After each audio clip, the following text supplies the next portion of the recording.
মালয়েশিয়ার কেলাকান্তের অভিবাসন বিভাগ ৭৫ জন অননুমোদিত শ্রমিককে গ্রেফতার করেছে। অভিযানে ধরা পড়েছেন ৬৭ জন বাংলাদেশি পুরুষ, ৪ জন ইন্দোনেশিয়ান পুরুষ, ২ জন ইন্দোনেশিয়ান নারী, ১ জন ভারতীয় ও ১ জন মিয়ানমারের নাগরিক। গ্রেপ্তারকৃতদের বয়স ২৩ থেকে ৫০ বছরের মধ্যে। জেআইএম কেলাকান্তের পরিচালক মোহাম্মদ ইউসুফ খান হাসান জানান,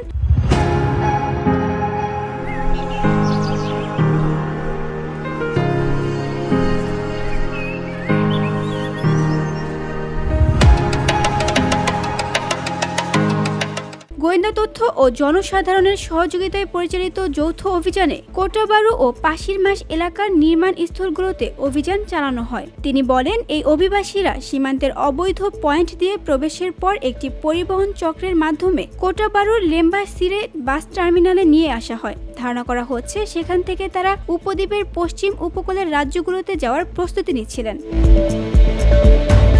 মোহাম্মদ ইউসুফ আরও জানান, তাদের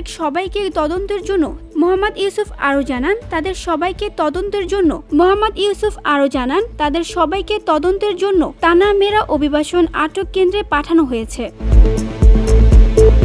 ভিওডি বাংলা নিউজ ডেস্ক।